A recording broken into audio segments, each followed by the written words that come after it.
have to tell you things are bad. Everybody knows things are bad. It's a depression. Everybody's out of work or scared of losing their job. The dollar buys a nickel's worth. Banks are going bust. Shopkeepers keep a gun under the counter. Punks are running wild in the street, and there's nobody anywhere who seems to know what to do, and there's no end to it. We know the air is unfit to breathe, and our food is unfit to eat. We sit watching our TVs while some local newscaster tells us that today we had 15 homicides and 63 violent crimes, as if that's the way it's supposed to be. We know things are bad, worse than bad. They're crazy. It's like everything everywhere is going crazy, so we don't go out anymore. We sit in the house, and slowly the world we're living in is getting smaller, and all we say is, please, at least leave us alone in our living room. Let me have my toaster and my TV and my steel-belted radios, and I won't say anything. Just leave us alone. Well, I'm not going to leave you alone. I want you to get mad. I don't want you to protest. I don't want you to riot. I don't want you to write to your congressman because I wouldn't know what to tell you to write. I don't know what to do about the depression and the inflation and the Russians and the crying in the street. All I know is that first, you've got to get mad. You've got to say, I'm a human being. God damn it. My life has value.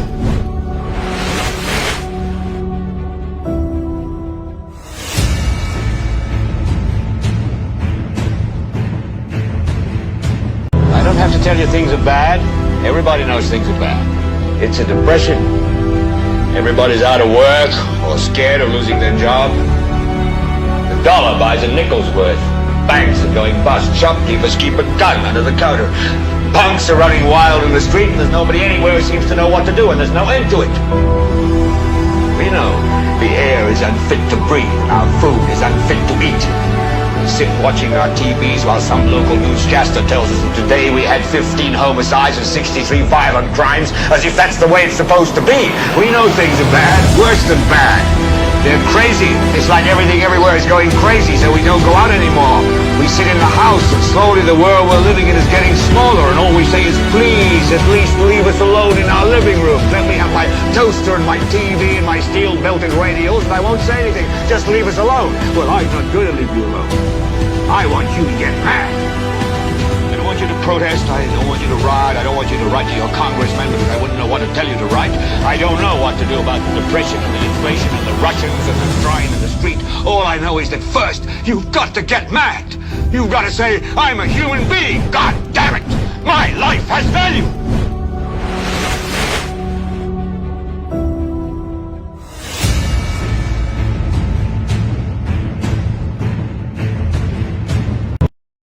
Hello everyone, welcome to another edition of Newsspin right here on the Newsspin Facebook page as well as Power 97.9 FM with me, Timothy Poleon. Of course, the broadcast goes up until 2 o'clock this afternoon. If you're watching on Facebook, well, you're very much aware that I have a special guest in studio this afternoon, the leader of opposition business in the Senate, and he is also former tourism minister of St. Lucia, and that is Dominic Fedee. We'll be giving you an opportunity later to focus on some of the issues we'll be highlighting during the course of our program. The number to call is 452-2979. That's 452-2979. Your WhatsApp calls and messages 716-2026, 716-2026. And apologies, we could not update you on what is happening around the world today, so we go straight into our program. Mr. Senator, welcome to the program. Thank you very much, Timothy. Special good afternoon to all of your listeners. I want to say a special good afternoon to the people of Ancillary Canneries. I want to say a very happy Thursday to all my friends there. So you're not holding any grudges. You're still saying hi to the people of Ancillary Canneries. Absolutely. Despite the outcome of the July general election of 2021? Absolutely. I've made some very, very good friends along the way, and it's been an absolute pleasure serving. And I have absolutely no animosity. I still visit a number of my friends, a number of the people. We're still in contact. We're still in touch. And whatever I can do to help, I still do. Because it's not a sprint, it's a marathon. So you're still interested in contesting that seat come the next general election? Well, one can't predict so early in life what's going to happen. A lot can change, but I think that if my family is in a good place and I'm in a good place and the people request of me to serve, then you never know, I might make myself available again. I'm obviously very interested in the interim in terms of the immediate political destiny of the country and the constituency. I care a lot about the issues. There's a lot of work that we have started that we weren't able to complete. And, having another shot at completing things, why not? But that's not a decision for me to make. That's really a decision for the executive of the United Workers' Party and for the people of ancillary canneries. What's life like being in opposition? I get to read a lot more. There are a lot of books that I owned that I couldn't finish. A lot of writing projects that I'm taking on in my spare time. And I'm enjoying that. Spend a lot more time with my family. They see a lot more of me. I get to dabble a bit in some private entrepreneurship projects that I wanted to do for quite some time, but couldn't because of the conflict that it may have posed while I was in government. So really, I think that there's a certain level of freedom. But I also watch with very, very deep anguish the way that this government is squandering the mandate that the people of St. Lucia have given to them. And when I look at it, it really, really is sad. We see a crime rate that is spiraling out of control.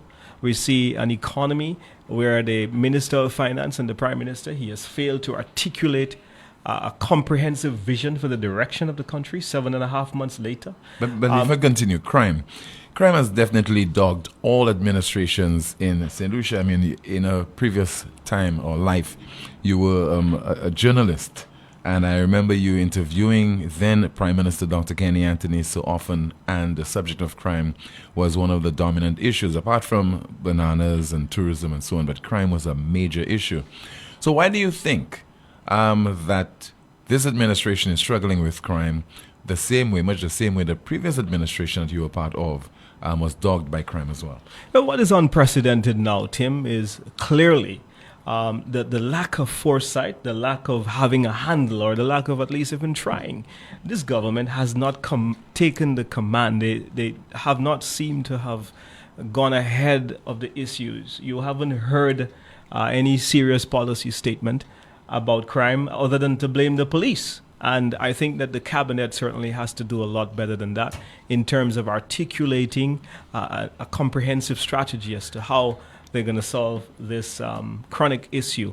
I believe that what is different now, never before in history of this country have we seen a government that appears to be clueless about what to do in terms of handling the situation. In fact, in my mind, they seem more interested in pandering to the perpetrators of crime than they are to solve crime.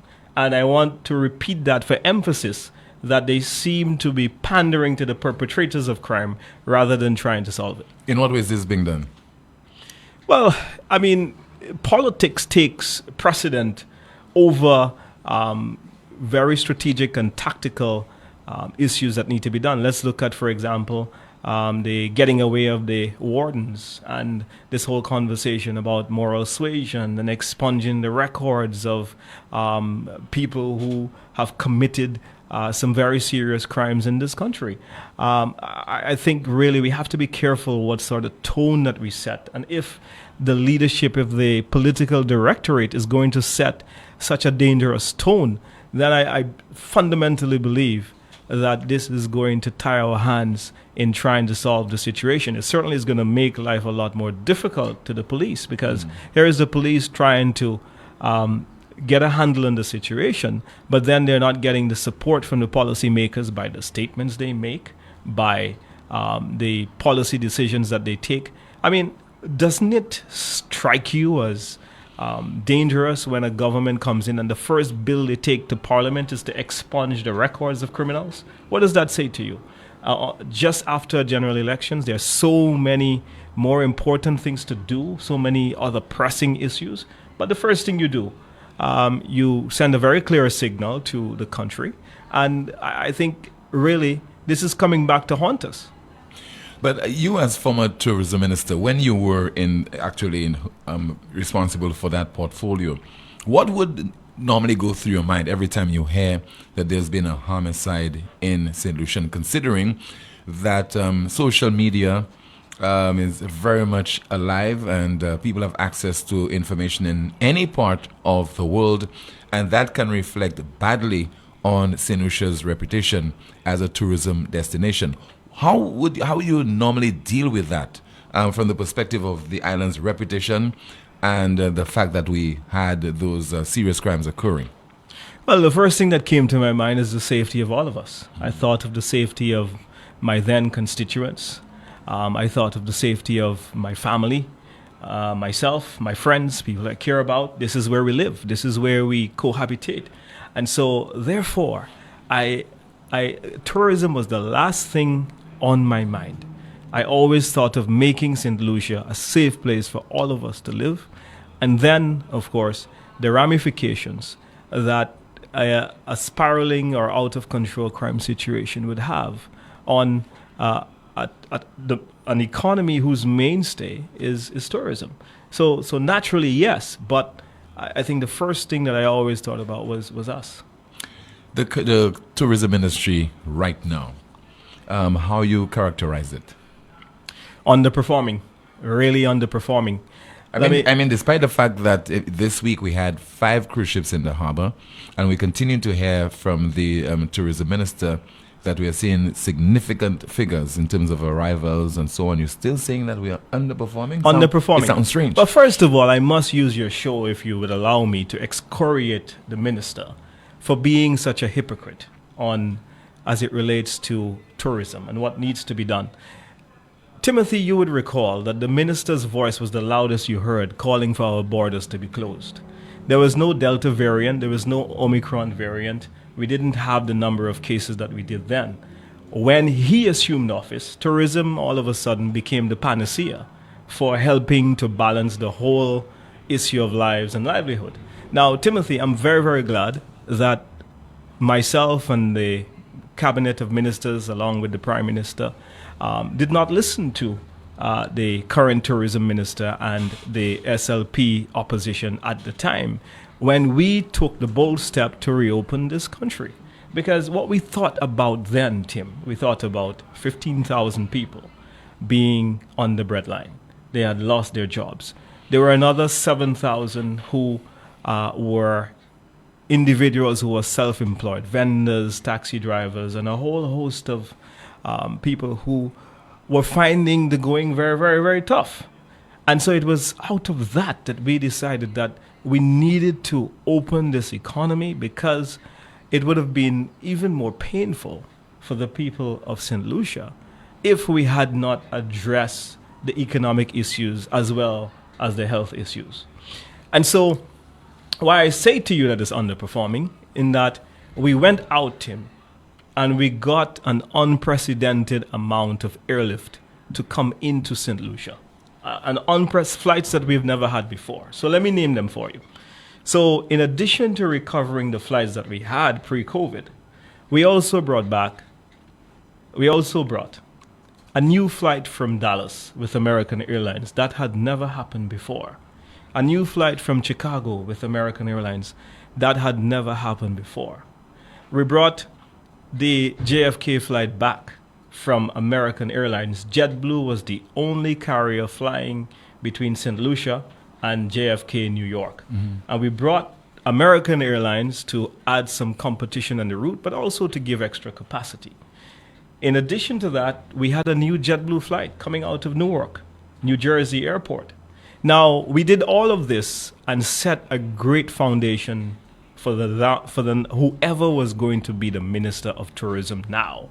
We brought in the first cruise ship against vehement criticism by the St. Lucia Labour Party that we were bringing the tourists to infect the people with COVID. In fact, there were tourists who wrote some very, very, very sad letters back to St. Lucia. There was one very famous one on Facebook, a guest from Rodney Bay Marina, who felt that they were treated badly because there were tourists walking in our streets.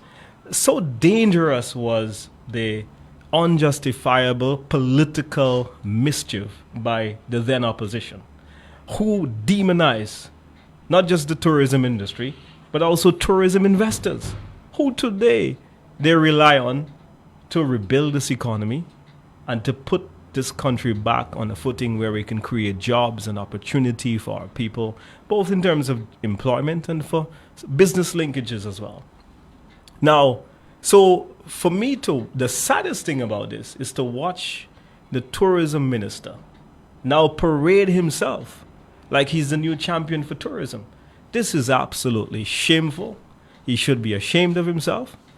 But I'm very, very glad that he's embraced all of the policies that the United Workers' Party has put in place. And he has finally come to the realization that there is reality and there is a dream when you're in opposition. But when you come to government, the real thing kicks home. So why I say it's underperforming, the plan then, Tim, with all of the extra capacity, I've given you 4 airplanes which were coming. That's about 700 seats coming, on average about 3-4 times a day, because some of it was daily and some were weekly. So the minister received all of this capacity. The plan then was for the US market to overperform and get back to 150% of where it was before COVID. But if you did such a fantastic job, do you think that the people of St. Lucia are not aware of this, the magnitude of your performance as tourism minister and that of the government to have removed your party from office? Well, there's economics and there's politics. We always did what is the right thing. What the Labour Party did was they played politics. Politics wins you elections. Economics serve people. And what we were doing was so always... you guys couldn't do both? Well, it's a hard task to do both, isn't it? When you are managing a public health pandemic, you have to make some very tough decisions. When you say that, okay, because the movement of people is what is causing COVID and socialization and mass crowd events, and when you have to close down over 3,000 bars or suspend the liquor license, that's not a good political decision. But it certainly is a good public health decision in the best interest of those same people that you're trying to protect from this deadly variant, which the world knew little about at that time.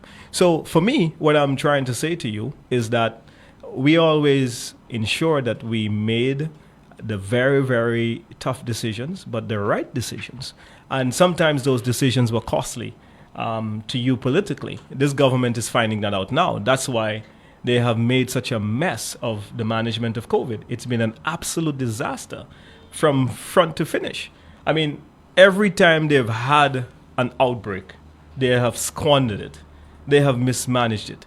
And that is because they are not willing to make the tough decisions. They are trying to preserve themselves politically and expose all of us to this deadly pandemic. But don't you think there are instances when political parties should coalesce around a particular issue? In this case, COVID-19 would have been the perfect opportunity for both sides to unite with the hope of ensuring that the people come together and we fight the common enemy, which is COVID-19. But instead, it has been politicized on all fronts.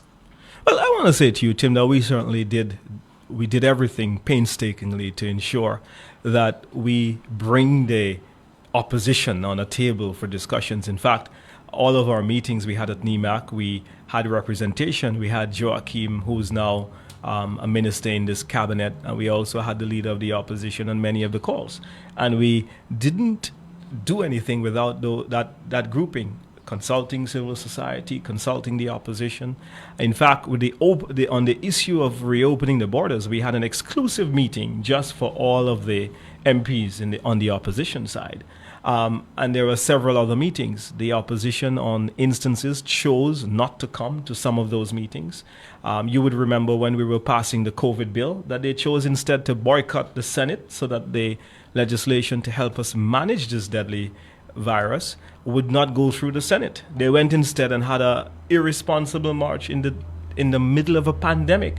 And they said that we were using COVID to suppress the rights and so to suppress freedom of speech and to suppress people's fundamental rights to go have mass crowd events like marches. So what was on their mind was political activity rather than the public health measure. Now, what's interesting, they came into government, and the only thing they have changed on this legislation is the name of the command center.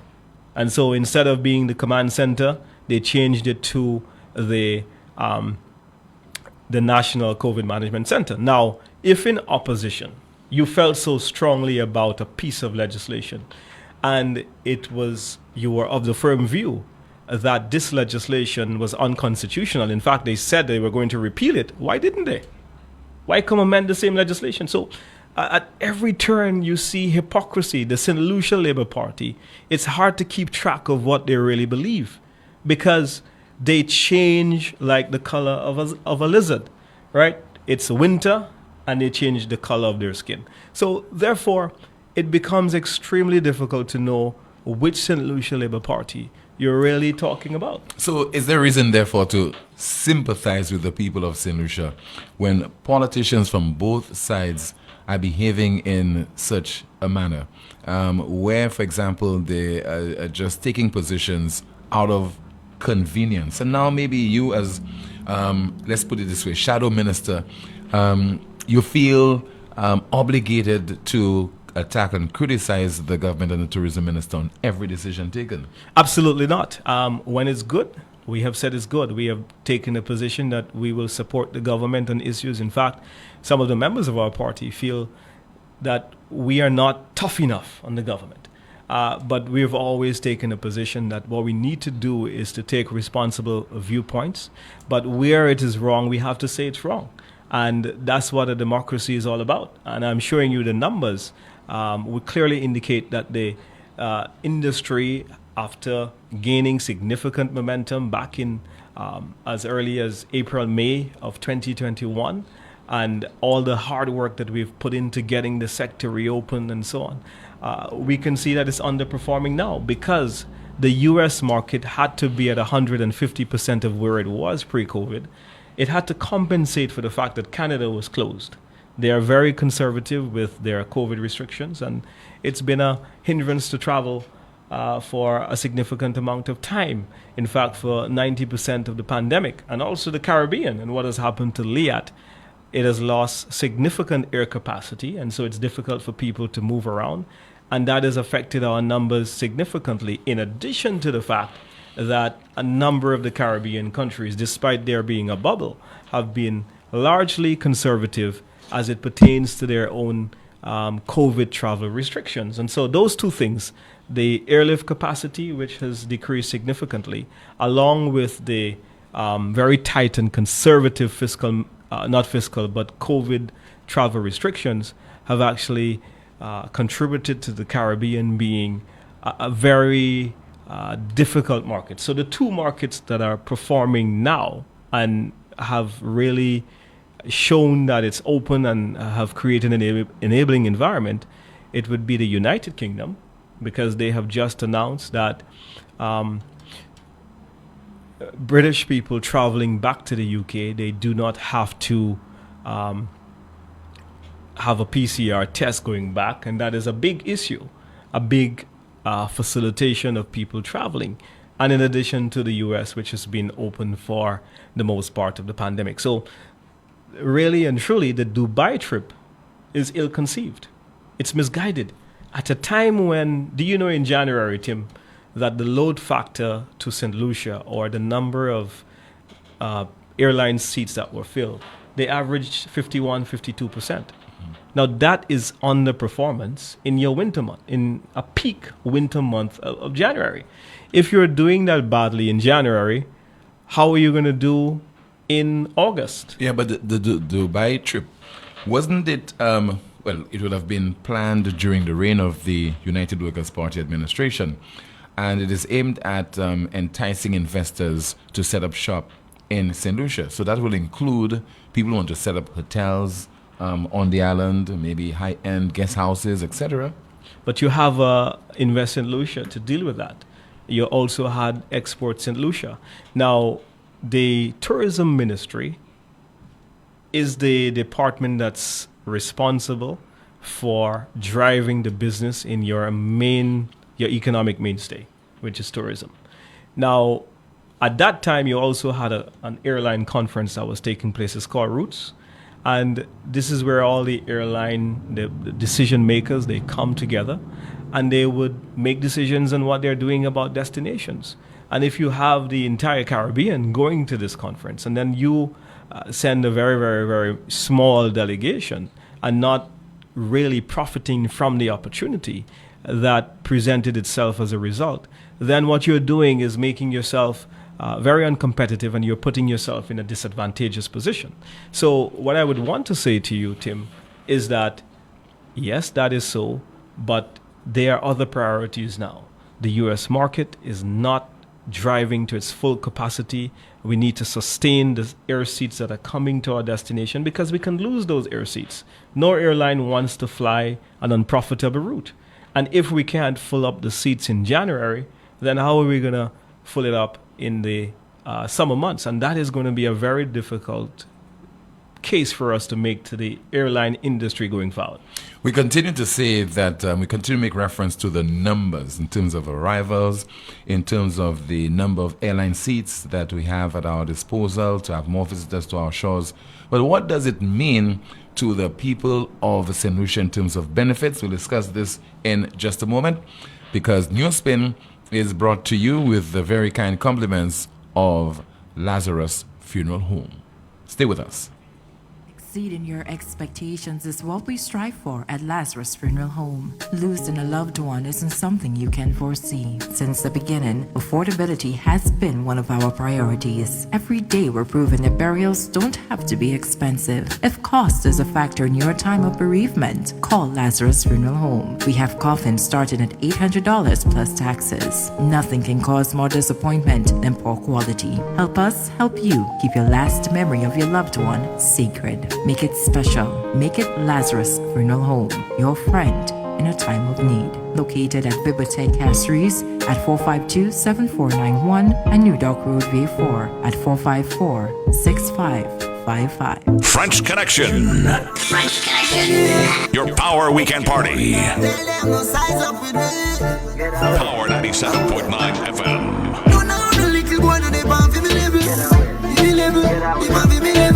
Mixing, remixing, and refixing with the baddest DJs from the French Caribbean. French Connection, weekends from 6 p.m. on Power 97.9 FM.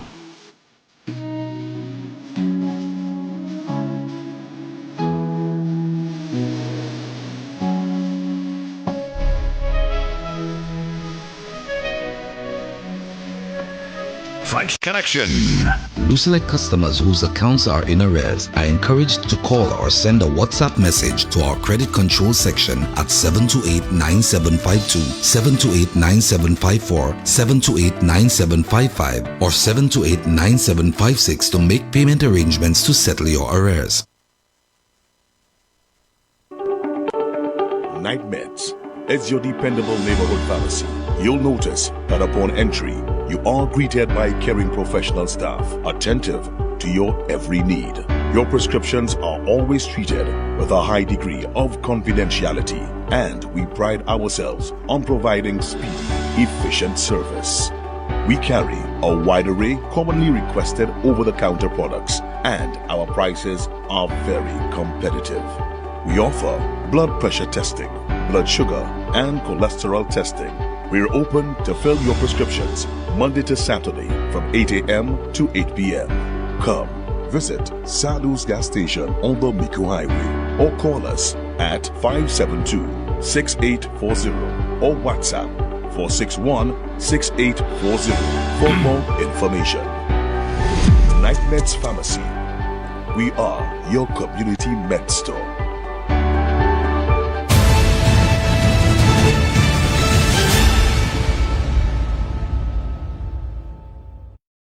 Much for staying with the broadcast. Opposition Senator Dominic Fedee, former Minister of Tourism, is my guest. In just a moment, we'll be taking your calls. The question to you, Mr. Senator, and we could pose a question to you, pose a question to the current Tourism Minister. How are people benefiting from the industry? Because during the budget, you hear tourism minister speaking about increased tourism arrivals, increased airlift, and so on. The people in ancillary canneries, then review for etc. are normally asking, what's in it for me? How did I benefit?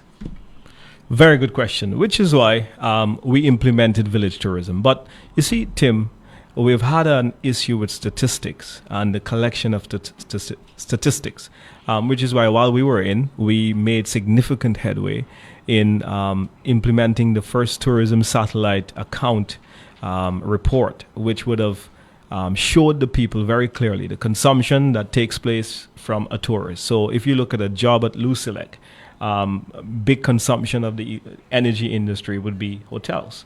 Big consumption of the water sector would be hotels. Consumption from farmers, sales by vendors and trips from taxi drivers, and the supplies that you buy from the distribution industry, the manufacturing sector.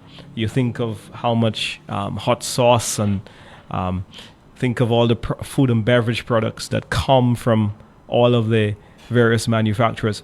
It's a big, big, big spin-off. Now, you go down into government taxes now. Every time a visitor comes through the airport, it's $93 in taxes that they pay coming through the airport.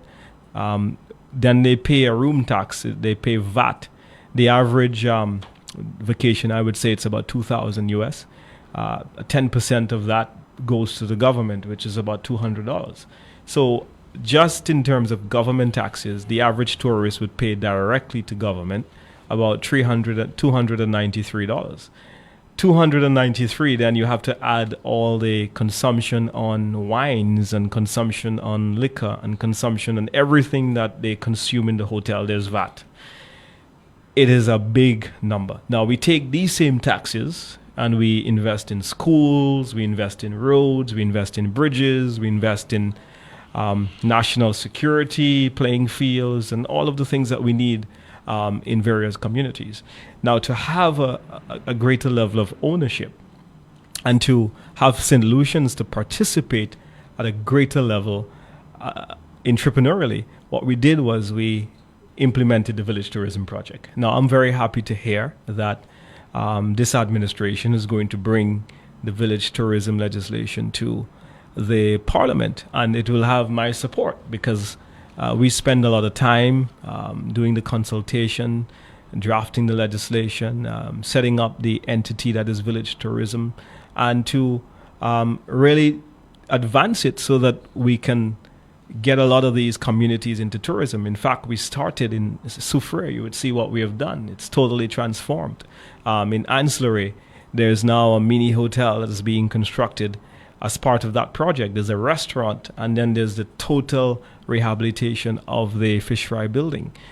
We did some facade improvements to some of the residential homes on the waterfront, so that this project included a total transformation of the ancillary waterfront. I'm sure that later this year we will see the opening of that, and that will position ancillary to become a tourism destination of itself. So the project really seeks to give communities that we would normally take for granted, give them that opportunity to put the infrastructure so that they can now participate more meaningfully in the whole tourism industry.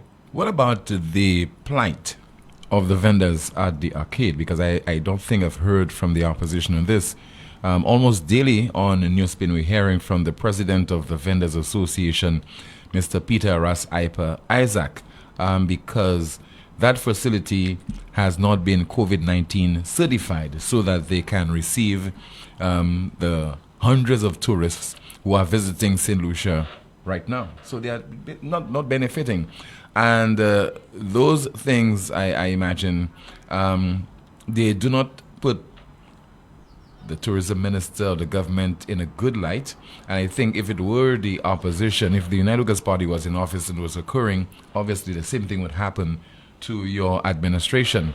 But what can be done to address this? Well, first of all, I want to thank Ras Iper for the tireless work he has done advocating for the plight of vendors all over St. Lucia. He has just been an inspiration to that sector. And really, hats off, Ras Ipe, if you're listening. So he has done a significant work. Now, this brings to my mind the now Prime Minister is on record of saying on the market steps that the $500 in income support that we were giving to the vendors while they were down for COVID, that this wasn't enough. And he was going to triple this amount. He went upon winning the election on Andre Paul's show and said he never said that. And he also indicated that if someone can provide him the tape, that he would be a liar. Well, the very next day, the tape showed up, Timothy, of him promising the vendors that he would give them $1,500 in terms of the income support. Now, I think that we Yes? could analyze this carefully, and then we will see that we're dabbling in semantics and so on.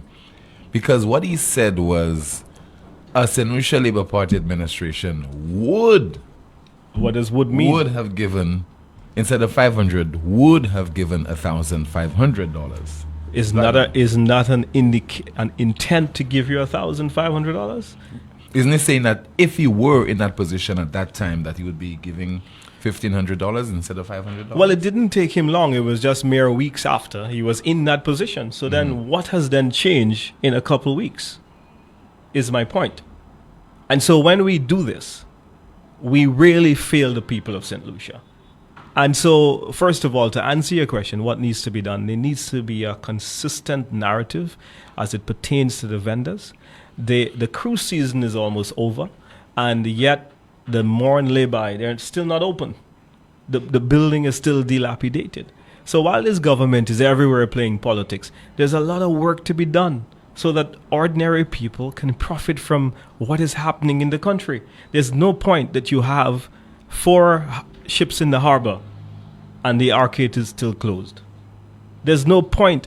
I mean, the opening of the industry while we were there, it had to be something that is gradual. You start with the accommodation, we then got into attractions, then we got into the Airbnb villas.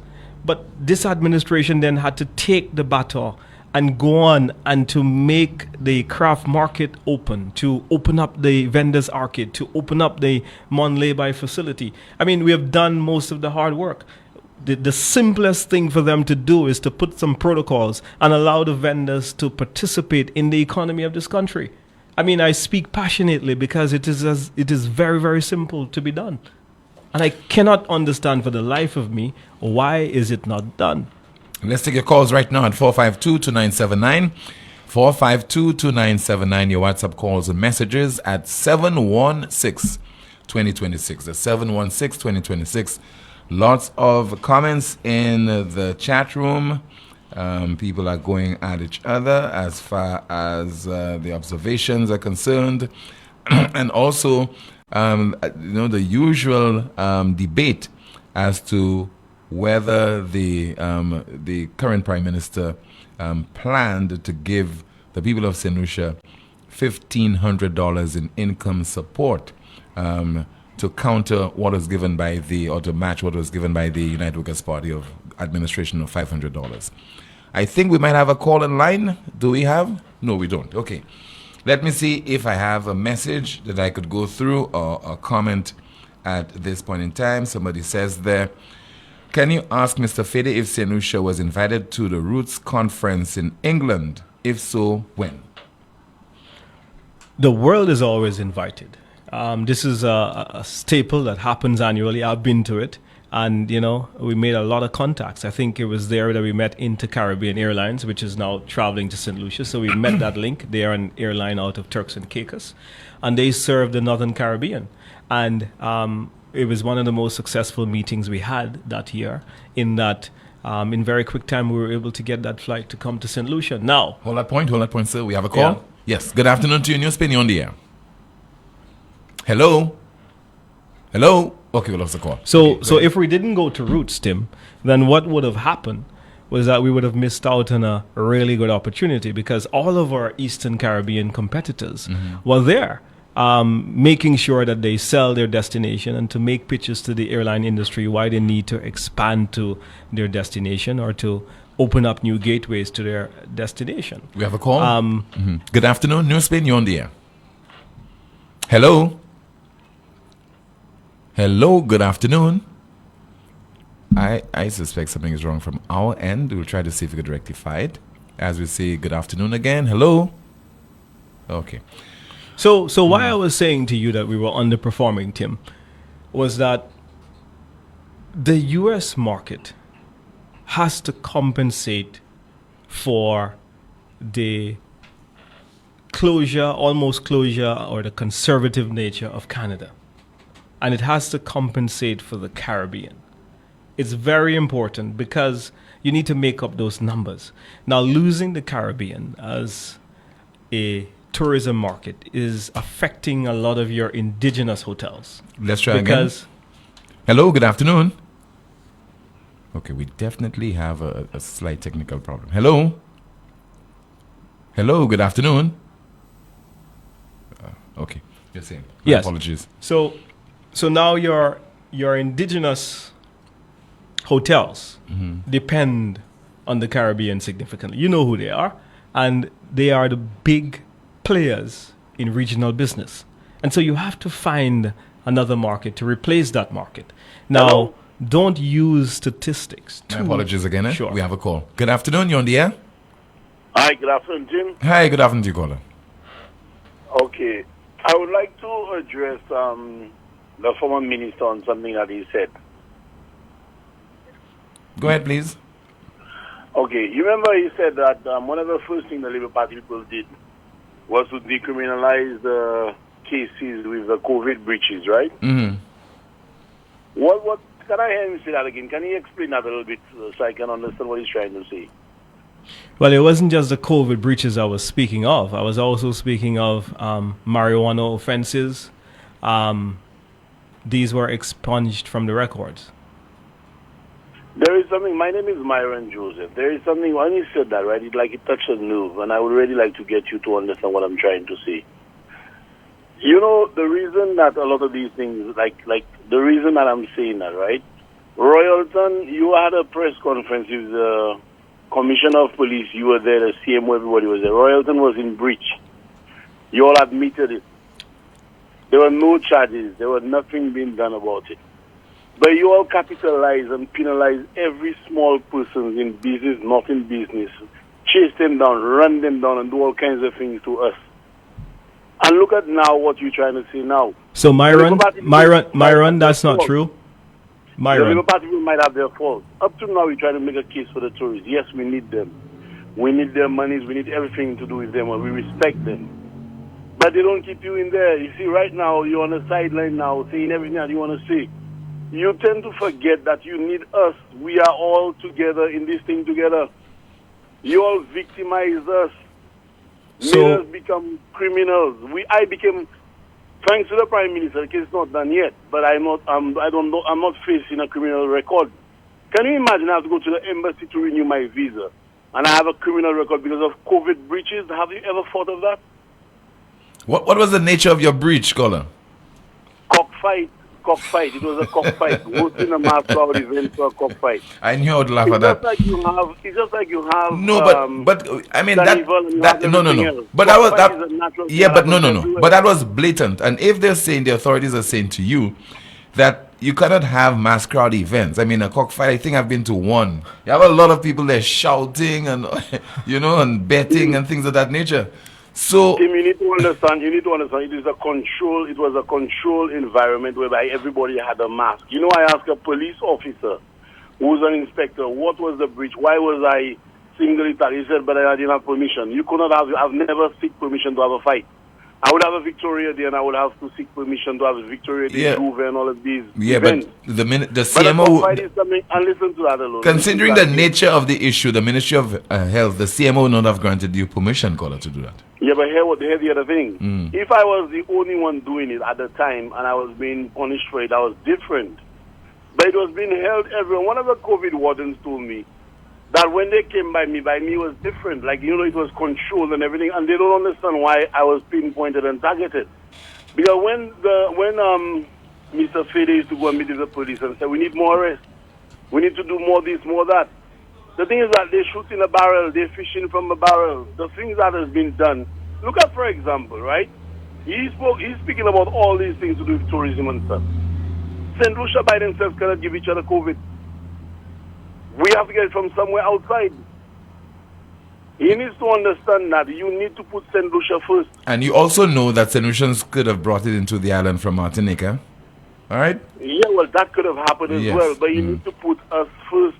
Okay. You understand? All what he's saying, I agree with all what he's saying about the tourism and all what he's saying there right now, and I think I agree with him to an extent. But the thing I don't like is that they keep on putting us down. Not when it comes to your issue with the cockfighting. Okay. Well, all of it comes to the same bracket. It all comes to the same bracket. If you go to the supermarket, right, they will push for the supermarket. When they have containers and persons will bring their stuff in, it can't get through. The containers, the custom officer will work for the supermarket even on Saturdays, and he can verify it. Okay, caller. So, point what they want to do. So, Myron, can I respond to what you have said? Yes, please, sir. Okay, so before you go, I just want to say to you very politely that at every step of the way, we did all that was in our power. That anytime a hotel, and I'm not going to name any hotels, right? We did the worst thing that you can do to a hotel whenever there were cases found among the staff or guests. There were 2 instances where we closed hotels, where we actually withdrew their COVID license so that they couldn't operate. So I just want you to be aware of that. We had no preferences in terms of what we had to do. It was a very difficult time for the country, and what we were trying to do was to see how best we can manage the situation. We weren't trying to take away your cockfight business, or we weren't trying to infringe upon your rights. We were basically just trying to keep you safe and to keep your family safe. And, you know, there were large sections of our community that perhaps didn't take the capacity of the virus to spread. I mean, Myron, today, you know how many St. Lucians have died from this virus? I mean, yeah, but you know, every time I go to a funeral and someone dies from COVID, it's not a nice feeling. And being a politician, you go to a lot of funerals, and you have no choice but to feel it for people. So if I had to choose over your cockfight and someone's life, I'm sorry, my brother, but I have to choose the person's life. I will agree. Okay, but we are fine. You sound like a nice fella. I will agree with you in the sense of choosing over one over the other. But yeah, but I don't even think cockfight. Caller, I don't even think cockfighting in St. Lucia is legal. I think it's illegal. It is legal. It is legal, Kim. It is the one in the books. Dr. Anthony took it out first, and I've said that before. But you know, the thing is that I'm saying, it is sound. Look at what he's saying again. As going to funerals, I'm a business person. I mean, 90% of all the funerals that's happening. A lot of my friends pass. I do understand that. I go to the supermarkets and I see the same mass crowds. The thing is that with sanitization and a mask wearing, this is what saves us. If I am following whatever is being put in place. Now, when you go, but if you hold on at that time, if you were told you should not have any mass crowd events, you are breaking the law. Understand that? You are breaking the law. At the time, the Prime Minister said the numbers will be up by 50. And then he came the day or 2 days after and he said, no, it was only for funerals and weddings and specific things. He said something one way. It's just like he's saying Philip JPS said something and it was something different. They all do the same. Okay. He said the numbers were up by 50 and then he changed it after. Okay. Thank you so much for calling, sir. I'm actually a supporter. Anyway, you're most welcome. Okay. Thank you. Thank you, Myron. So much. Thank you very much. So more of your calls once again at 452-2979, 452-2979. I think we have a WhatsApp call. Let us see if we can get this call on the air right now as we say hello. Okay, we lost that call. Okay, we'll try again to see if the call can come through. Just bear with me while we do that. Okay, let's try again as we say hello and good afternoon. This is Newsspin. Hello, good afternoon. You're on the air. Okay, we have some some challenges there. Okay. But continue to call and via your WhatsApp calls and also 452-2979. I think we have a call. Good afternoon. You are on the air. Hello, good afternoon. Hi, good afternoon to you, caller. Hi, Mr. Timothy. I have a very serious problem. Well, not serious problem. What I very appreciate what Mr. Marion was saying, but while that situation was going on last year, I had a very serious problem with the cockfighters in St. Lucia. When the fishermen could not go to sea, remember when they told no fishermen not to go to sea, whatever day, whatever time, whatever, no boat could leave port on that day. Yes, I remember. The fishermen went up to the Prime Minister's office and demanded what they wanted and went to have a discussion with the Prime Minister. And cockfighting generates a lot to the economy of St. Lucia. Who does not know, knows. Who knows, knows. I know for a fact that cockfighting generates a lot of money in the economy of St. Lucia. A lot of money. I'm in it and I know about it. And I was very disappointed with the cockfighters in St. Lucia, because the people who normally do cockfighting in St. Lucia are some of the richest people, some of the brightest people, police officers, firemen, everybody, every sector, lawyers, name it, they do cockfighting because it's very pleasurable. And not one person, not one association, cockfighting association, not one organization within these cockfighters could have gone to the CMO and tell the CMO we can have a controlled environment within cockfighting. It's a one-on-one fight, a battle between police or whoever, Castries and Beaufort, whoever. It could have been controlled. That could have been controlled. There was not supposed to be no police coming and stop cockfighting here. Stop it here, stop it here. No, it could have been controlled. But the persons who were doing it, nobody stepped up to the plate. Nobody went to the media. Nobody went to nowhere and said, we can have protocols for cockfighting, because you have to pay. You have to pay to enter in a cockfight, you know, in this big cockfight. You have to pay your money to enter into a cockfight. And it could have been controlled in terms of the number of persons enter into that place. It could have been controlled, but nobody took it upon their own, and I took that for being of great, because everybody wanted the most people to come to the cockfight so that they're going to make the most money. Okay, but caller. It could have been controlled. Okay. But nobody, not one cockfighter, not one organizer, not one bar owner within this cockfighting industry right now. I can call it an industry. It is an industry in St. Lucia. It is a very big industry in St. Lucia. Okay, caller, thank you so much. Let's see if we can get another call on the air right now. As we say via WhatsApp, we say hello and good afternoon. Newsspin, you on the air? Okay, let's try again. Good afternoon. Is cockfight legal? I think cockfighting is illegal. I know that. And Tim, let me tell you something. That guy talking about the CMO should give them permission. Tim, have you ever been to a cockfight? I went once. Moon. People Yeah. let me tell you, even violence. There's this guy from Fort who is informed up to now in a cockfight. Some guys, he end up in a trouble and they took a hammer and the guy is crippled. A lot of violence goes on there. Cockfight, I know cockfight is illegal. So what is this guy talking about? Anyway, good afternoon, Tim. All right, thank you so much. You never know what to expect on Newsspin because we're talking about tourism arrival figures and then we're talking about cockfighting. Good afternoon, Newsspin, you're on the air. Good afternoon, Tim. How Hi, are you? good afternoon, ma'am. Have you ever been to one of those events involving a cockfight? Don't even ask. As far as I'm concerned, that's an inhumane, animal. This is animal wrong, abuse. And they shouldn't be doing it at all. And if it is illegal, this is why the persons are not coming forward to plead for it. So why are they not coming forward? Tell me. He called out the police, he called out the lawyers, he called out the affluent people, blah, blah, blah, blah, blah. But why aren't they coming forward? Because they know it's wrong. Sometimes the animals one animal kills the other, and these people are enjoying that. You know, it's wrong.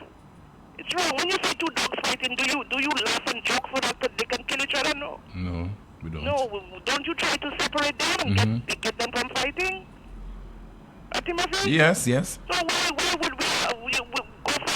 seeing two cocks fighting with each other, animals fighting. We don't like to see children fighting. Why should we Timothy, sorry.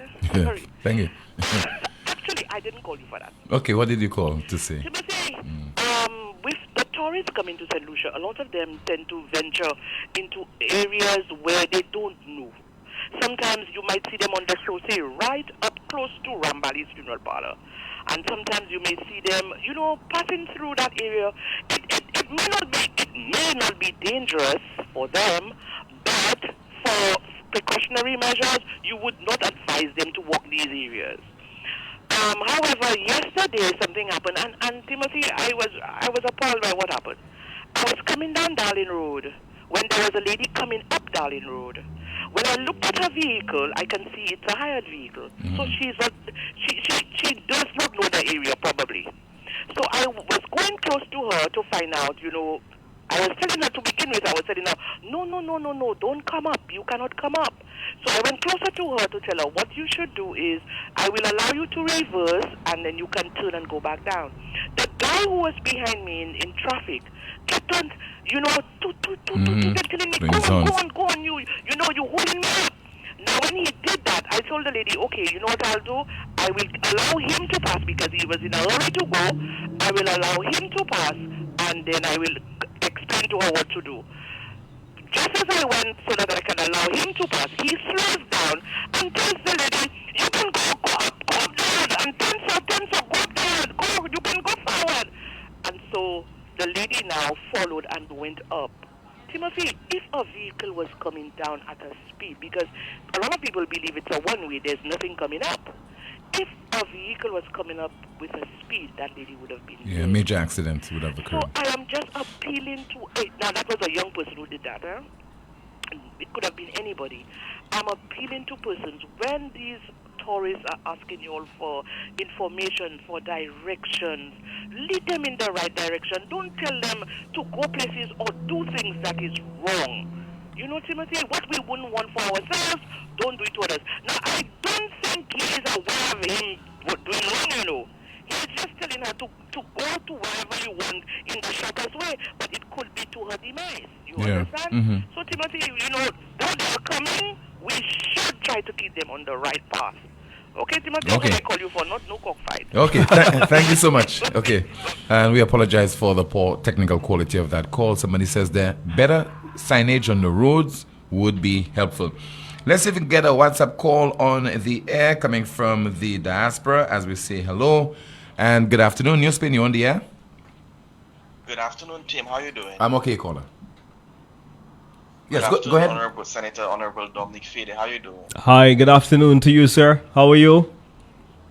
I'm good. I just want to say off the bat, Honorable Dominic Fedee, you are one of the best ministers of tourism. Your record speaks for itself. The number of airlifts that you're able to bring into St. Lucia, the number of tourist arrivals under your stewardship is remarkable, and you have your track record as a minister of tourism is beyond excellence. I just want to make a bold statement and just to start off by saying this. Thank you for your kind words, caller. Who is our minister? Ask your question rather. Who is our minister of national security? Well, I've said it time after time. It's the Prime Minister. Because it doesn't seem so, Tim. The reason why I asked that question provokingly because we have a problem with a situation with our crime. This Labour Party government, this Labour Party administration came into office, made a number of campaign promises, giving the people $1,500. That was never forthcoming, never happened.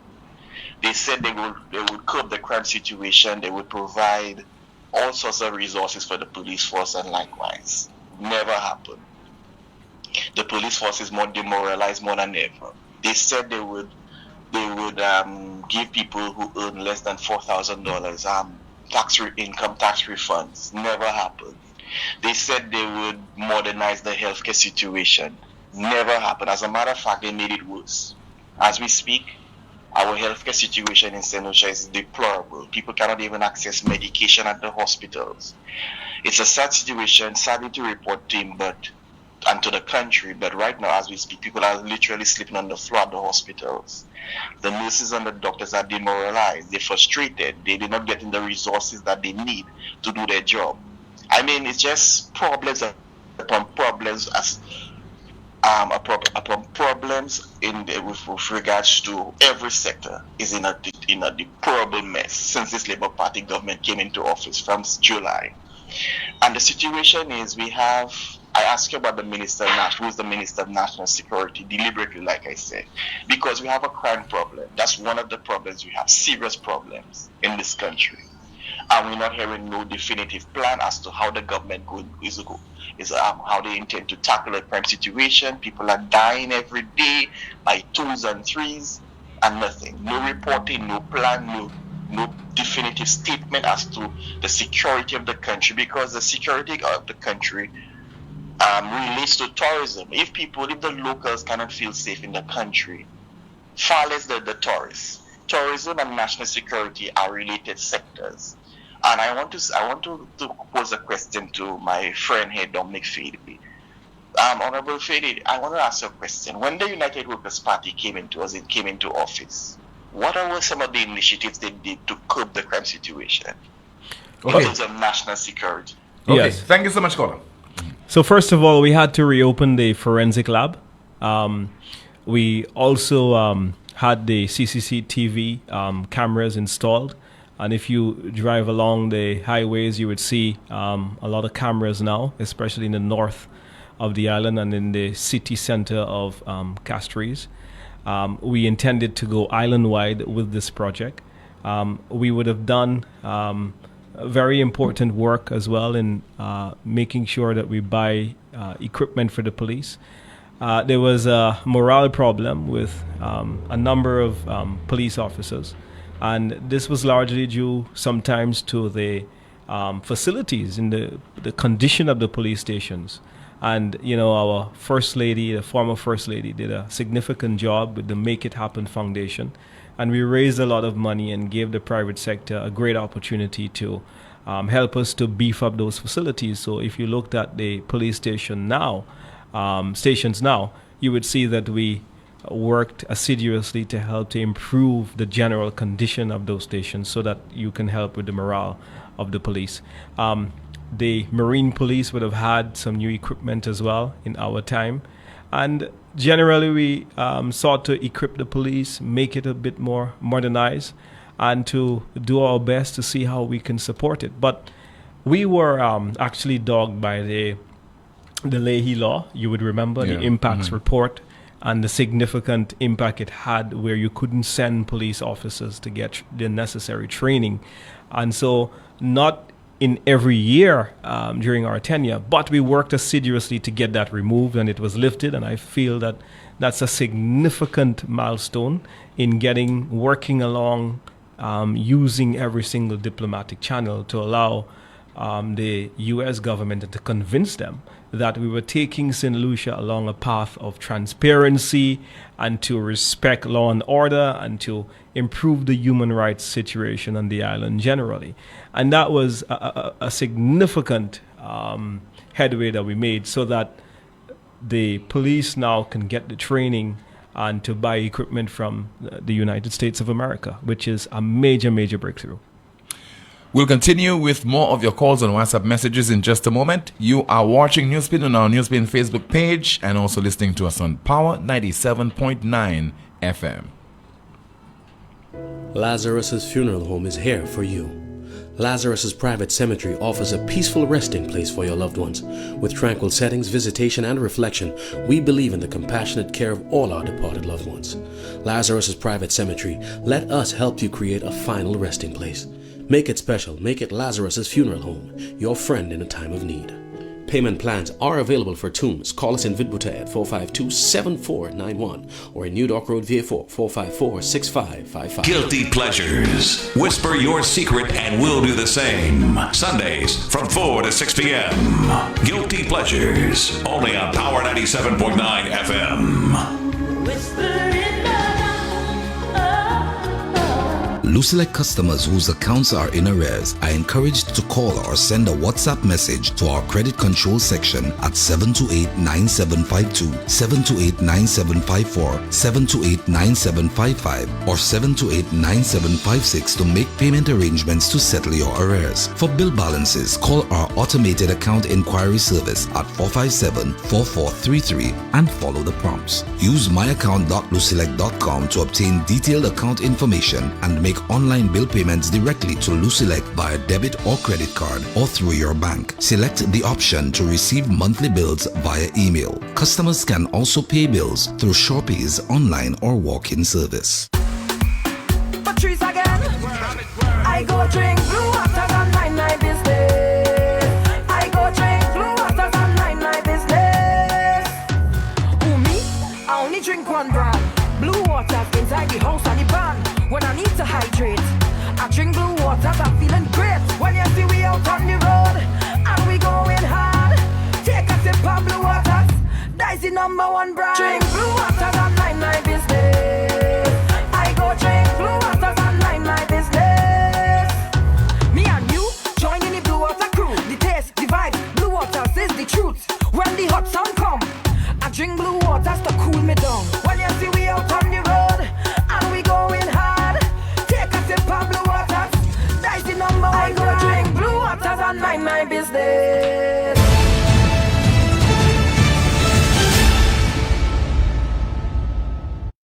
Lucelect wishes to inform customers that there's currently an interruption in the electricity supply. That is today. It began at 10 o'clock this morning and it should be restored at 2 this afternoon. And that is in Cap State, affecting customers from the first roundabout to South Hills, including Gulf Ridge, and major customers, the Chinese Embassy, the Republic of China, Taiwan Embassy, Atlantis Guest House, and Oceana View Guest House. This interruption is necessary to allow Lucelect to undertake pole and line maintenance at Cap Estate. Any inconvenience caused is regretted. As we take your calls at 452-2979, 452-2979, WhatsApp calls and messages 716-2026. Good afternoon, you are on the air. Hello. Good afternoon, Tim. Hi. Good afternoon, Tim, and good afternoon to your guest. Good afternoon to you, caller. Good afternoon. Tim, your former Minister of Tourism, forget, as Minister of Tourism, he did not build one hotel. Not one hotel was built under his watch. Secondly, we lost the Range Group Hotel, in which millions of dollars was paid in damages for that hotel that we lost. Up to now, he was voted out of office. He promised to tell the St. Lucians how much money was paid in damages. Up to now, he never did. Who's this, Sam? Is that Shazzy? That's me. Secondly, Shazzy? Oh, okay. You haven't changed. Secondly, when you look at the carbon deal, right? Watch what obtained right now under this government. We have no Queen's Chain agreement, right? The beaches are returned to the people. The people of St. Lucia have walking access, driving access to the beach right now, right? The memorial site for our ancestors is back in the hands, that land is back in the hands of the government and people of St. Lucia to build a memorial for those people. You know what I'm saying? So look at the deal that we get under a government that is working for the people. You gave God everything that they could have done what they wanted with us. You know what I'm saying? Today, this government has said there's no more Queen's Chain. We are no longer going to rent any Queen's Chain for any hotel whatsoever. That belongs to the people and it will remain in the hands of the people. So what I'm saying to you, my brother, I mean, you failed in tourism. You know, Hi, Shazzy. Hi, Shazzy. In this country in the last 20 years was built by the Labour Party government. Hi, Shazzy. While you're on. Okay, Shazzy. Thank you. While you're on, do you have an update for the vendors on the income support that you promised? What income support? Even Tim explained that to you. Oh, did he? The situation to you. You know what I'm saying? So what is the update? No money. You left nothing in the coffers. The government is working and trying its best. Just bought 11 vehicles for the police. You know? You left the coffers of the government dry. You know? The government is working magic. Yeah, but the caller, but Shazzy, If the coffers are dry, where did the money come from to purchase the 11 vehicles? 1.6 million. The government has made it clear they are operating on the monies that are coming in from customs and other taxes that are paid. And we have a VAT and so on. That is how we operate. Because we have a real economist as a Prime Minister, a real economist. Okay. A tested one. Thank you so much. Thank you. Well, what say you, Mr. Fedee? Shazzy is always very, very wide of the mark. Very erratic individual. But I don't want to spend too much time on Shazzy. We have so much to discuss. But just for the record, and I know he's listening, there was over $30 million in cash that was left in the CIP that the Labour Party, remember they went to Parliament shortly after coming in, and they went to amend the law so that the board of the National Economic Fund could not stop them from making the final decision. So they empowered Cabinet to make the final decision on drawing down or making a decision on what the monies could be spent for on the National Economic Fund. So Shazzy, as always, always doesn't have the facts very straight. And, we just have to move on to it. But, Tim, I want to go back to the COVID-19 situation that we had. Because, people forget, and even Shazzy's call is an example of it. When the pandemic struck, the world economy plunged. St. Lucia lost $1 billion in economic activity, number one. Number two, government lost $300 million in income that comes to the government, taxes. Number three, we lost 15,000 jobs in our main industry. Number four, several small businesses lost a significant amount of headway. The cost of healthcare went up significantly. St. Lucia had to rush to open the Owen King EU Hospital, had to open up a respiratory facility so that we can get ready for the management of COVID. We had to bring the Cuban Medical Brigade while the entire Caribbean was closed. People forget that. We had to ensure that we had quarantine facilities, which we paid for to make sure that people that were coming in, there were no vaccines at that time. You remember, Tim? Mm-hmm. The world knew little about COVID-19. And so there was little advice, there was little experience that we had. But despite this, Tim, 88 people died on the United Workers' Party within a year and a half. Now, we had about 5,000 cases at that time. If I compare what the Labour Party has done, we set the foundation, we set up the command center, we organized for the unemployed workers to get income support and all of the things we did. In fact, NIC employees, there were some 11,000 individuals who got an opportunity to get income support. And there were about 6,000 people who got in the informal sector.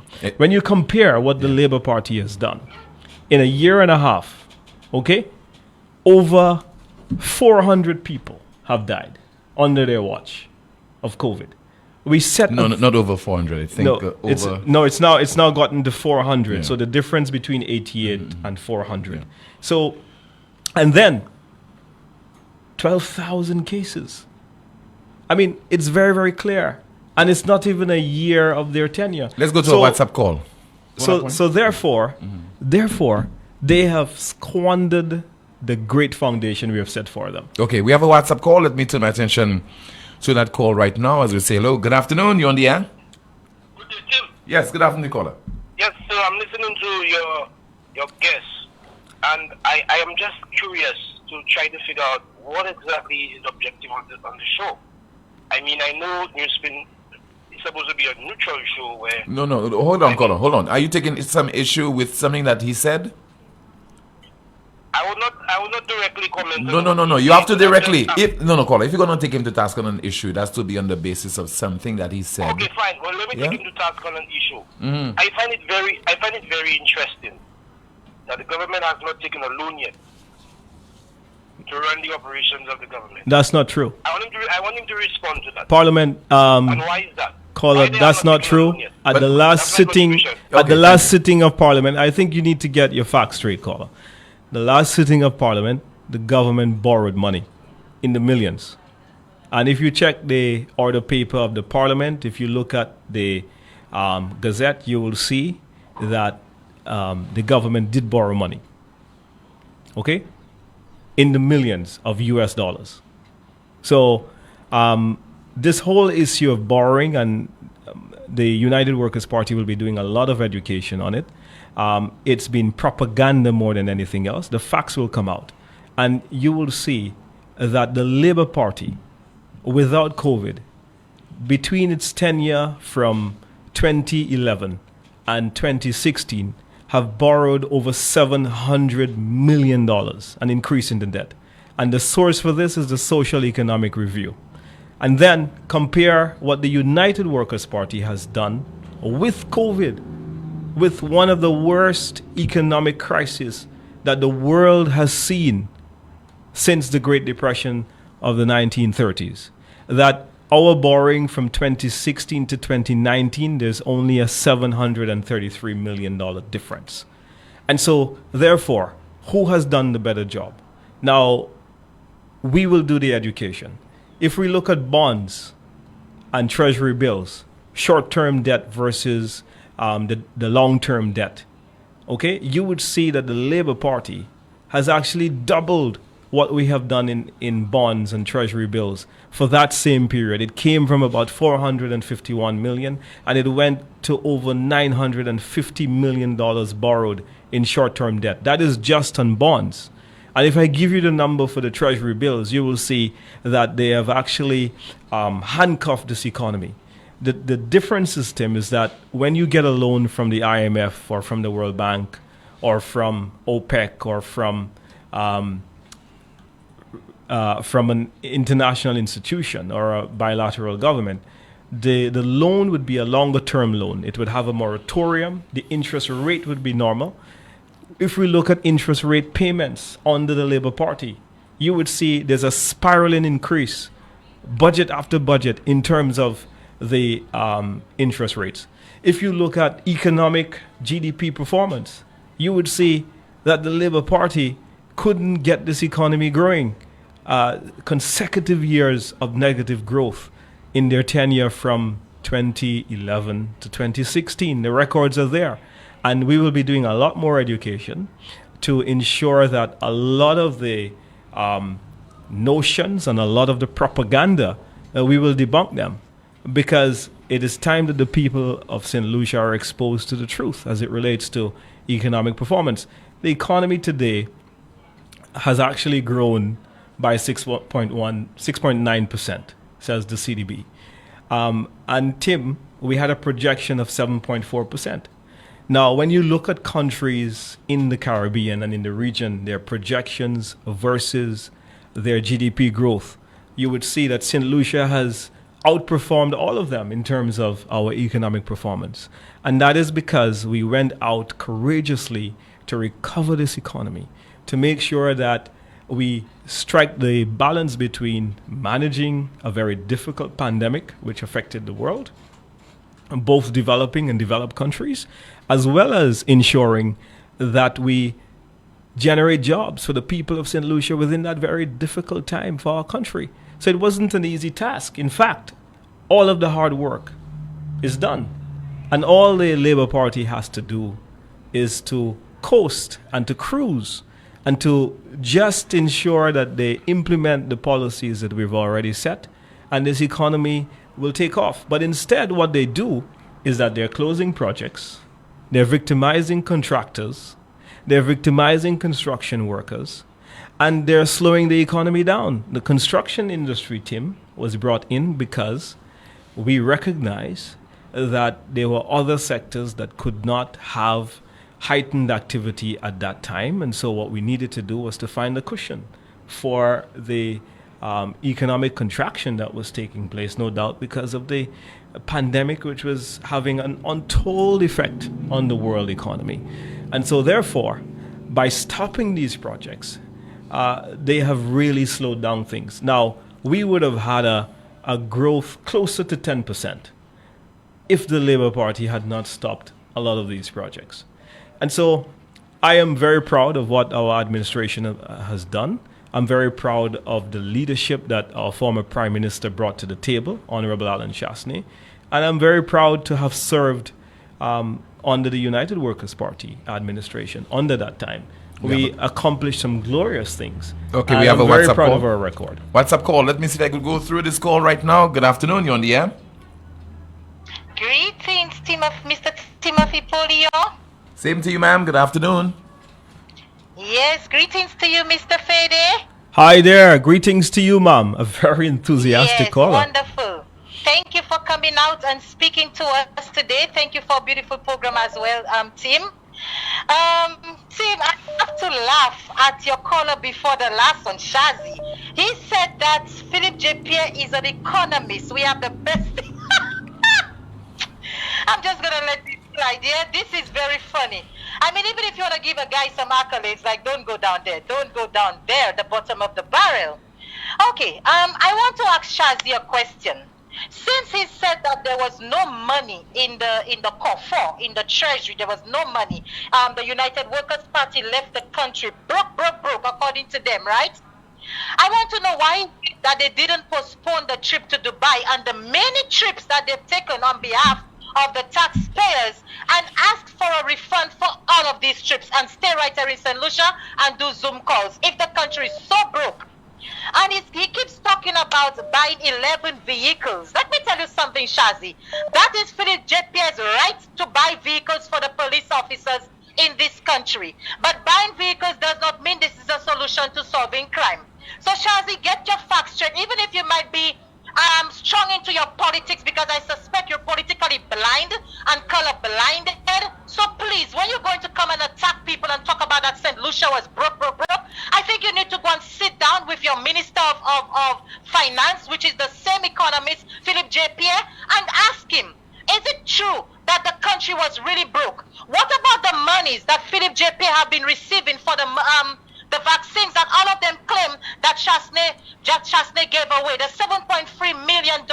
You got back some money. How come you've not told the people of St. Lucia how you spent that money? Where did you get the money to refurbish your office and to do stuff for Virginia? That's and correct. All of the above. Where did you get all that money? Even if you hate a political party, I believe you see your untruths. It's dividing this country a lot further. Mensi Noah Seklisipa, JMA Reid, and a lot of y'all have called us a lot of names. But remember, we are people, we're not so blind and we're not so stupid. We have understanding, okay? Mr. Fedee, let me move on to you now. You are a very great tourism minister. You know why? Because the vendors were eating bread. The taxi drivers were eating bread. Every part of St. Lucia was touching and feeling the warmth and gentleness of the tourism industry. In other words, the bread that all of them were making.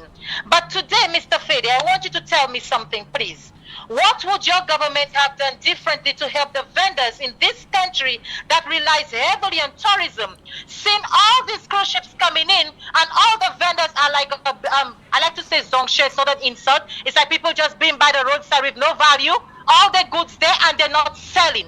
No tourists is stopping there because of protocols, COVID certification, this and that, and all of the above. But I remember in your time, there were not so many things, but yet still people were getting to eat a bread. You could always answer that when I'm off the air, okay? And my second question, also, what would y'all do to help the small men and women that have been eaten up by the big fish? And I'm talking about the taxi drivers. Right? Because the taxi drivers are suffering. Yes, a lot of them spoke against Mr. Chasney. Yes, a lot of these associations are in bed with the SLP. We all know that the Supreme Party is the SLP. We all know that. Right? But we want to know, for those who are neutral, genuine, whether it be Labour or Flabo, we want to know what would y'all have done different to help these people, because a lot of them are losing their assets because they cannot pay for it. A lot of them are probably on the verge of committing suicide, who knows, because this thing is on a rise in the country. So I just want to know, what would you all have done different to help these people in this situation? And Shazi, Man, go and have some breakfast, yeah? Or some lunch or dinner if you don't have anything better to do. Thank you, Tim, for indulging me. Have a great day. All right, you too, ma'am. Thank you so much for calling. Thank you very, very much, ma'am. Very educated woman. Certainly knows a lot of the issues. To answer her question directly, Tim, I think that what we would have done was to continue our income support to the vendors. While we were there, we recognized with the cruise industry being closed that they were not earning any money. And it was exactly because of the vendors, because of the workers in the duty-free, Point Serafin and La Place Carénage, that we brought in the cruise industry, despite the fact that people were unsure about cruise tourism at that time.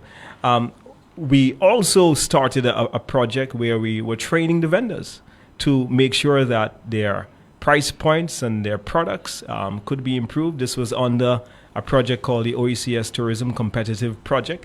And as well, for the taxi drivers, what exists at present, Tim, is that a number of people are getting savvy. And so they go on the internet and they bypass the taxi drivers, getting a lot of the trips, especially at the cruise industry. And then you have two companies that are really controlling the movement of people. And they have contracted various coasters.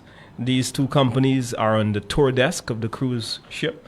And so these coasters are leaving in droves and the taxi drivers are not able to compete. So what has to happen now is that the taxi drivers, there needs to be assistance from the government to get them technologically capable. So they need to be trading a lot better on the internet. They need a lot of help with reservations and distribution and sales so that they can be a lot more competitive, so that they can compete with what's taking place within the environment.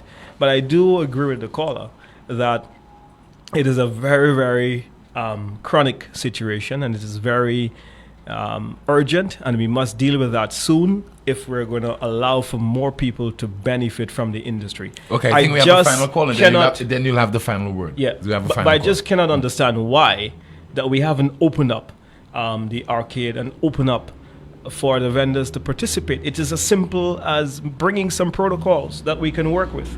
Good afternoon, Newsspin. Thanks for holding on. You're on the air. Good afternoon, Mr. Timothy. Hi. Good afternoon, sir. How are you? I'm okay, caller. Good afternoon to you, caller. Good afternoon, Mr. Fedee. Good afternoon, sir. Now, let's start with that last lady. I need to tell that last lady, before I say that, let me say it again. Talk shows... Okay, caller. Don't go on that road and call my talk shows it's an avenue that's for entertainment and so on, because that is not what it is.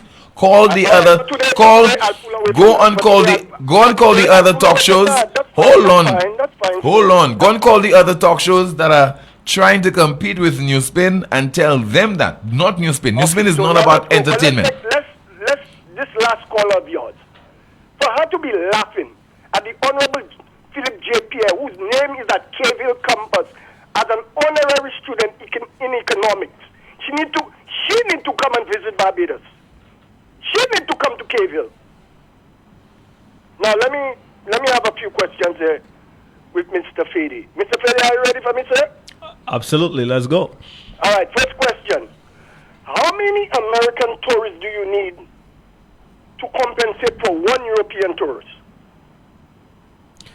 To compensate for one European tourist? No, yes. I think that financially the American tourist would be would be stronger for the Caribbean. I'll tell you why. The rates are usually higher. So okay, the Americans stay for a shorter time. Hold on now, caller. Hold on. You're asking the question and saying the rates from Europe are low. And while the European, they traditionally would have stayed for 14 nights, they don't anymore. The average from Europe is 10 nights, while the average from America is 7 nights. So you have... two other questions I was going to ask you, right. And you have answered it. But the average stay for a European tourist, to be truthful, is 14 to 15 days, sir. No. Just for you to know, there is sufficient... Off nights, in terms of the bed nights. When you look at the... Remember, we don't get many European, we get many UK tourists. And today the average from the UK is 10 nights. Okay? So that is now in comparison to 7 from the US. Let me tell you something. I'll take your answer, but I know you're not correct because there is sufficient Caller, all right. data. Caller, sometimes you're really frustrating. It's annoying hearing you say those things. It's annoying. I'll take his answer. It is annoying, caller. It is annoying. Trust me, it is annoying. Yeah, very annoying. Now, Mr. Fedee, one last question. Sure. Do you know any government throughout the world that have negotiated for any flight to come to the country? Is it not a fact? Listen to me carefully. Is it not a fact? Airlines do determine which cities they want to fly to by themselves once they have been cleared by, in the case of the United States, once they have been cleared by the State Department. Is that a fact? No. Okay, thank you, sir. Because I'll listen to you. Once you say no, because I'll listen to you up there. Thank you, bye-bye. So here is what I Thank you so much. Certainly our experience has been, caller, is that you need to go as the destination to the airline, and you need to say that this is St. Lucia, and these are how many hotel rooms that we have, and then these are how many hotel rooms that are coming, and these are how many villas and Airbnbs and apartments that we have, and this is the trend of arrivals. And so therefore, it would make good sense for you to come into this market, and then we will help you to promote us. This is what we're doing to promote our brand. And so these are how many people aspire to come. And so when you go and you make that pitch, caller, then you will convince the airline whether they should fly or not. The airline will then look at its equipment, look at its crew, look at its own internal operations to see whether it is able to come to your destination and whether it can make a profit. Sometimes destinations have gone and done something that is called a minimum return guarantee, where they may make a contribution to help keep the flight profitable. And so we went out front and we put in the protocols, and we thought that this is a time to expand because airlines were looking for places to go, but most of the countries around the world were closed.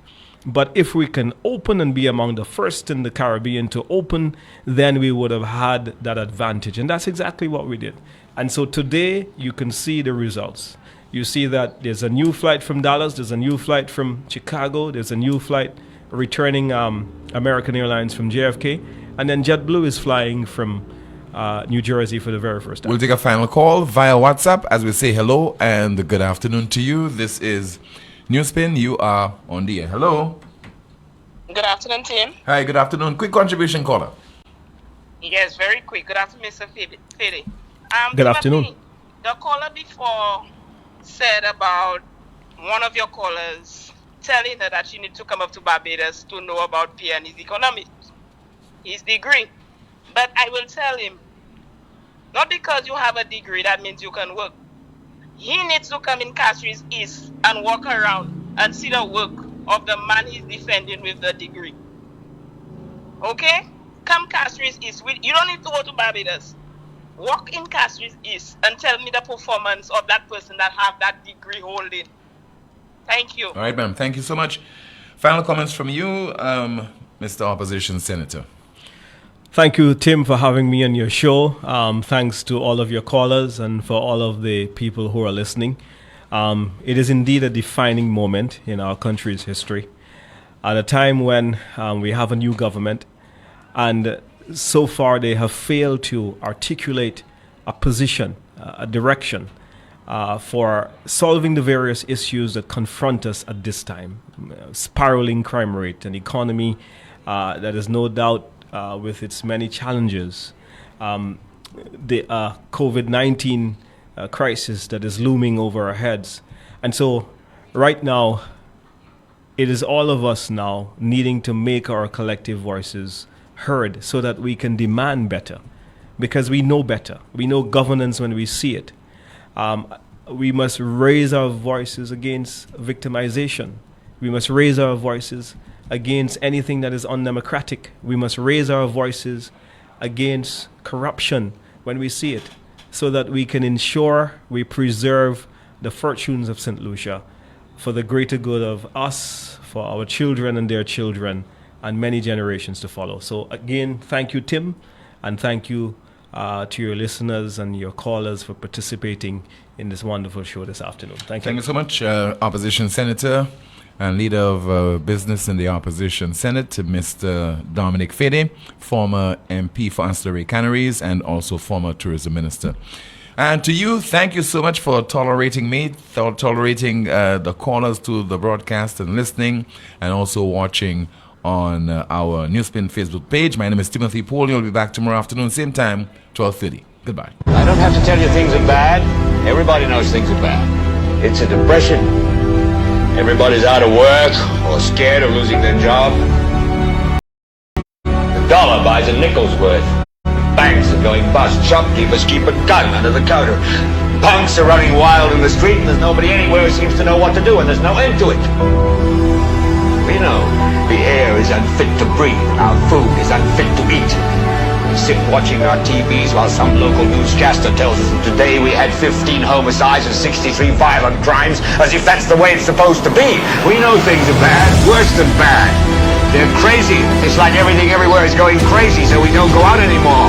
We sit in the house, and slowly the world we're living in is getting smaller, and all we say is, please, at least leave us alone in our living room. Let me have my toaster and my TV and my steel-belted radios, and I won't say anything. Just leave us alone. Well, I'm not going to leave you alone.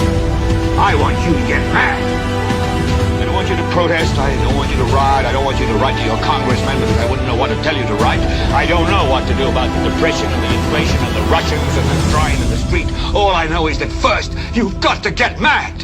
You've got to say, I'm a human being. God damn it. My life has value.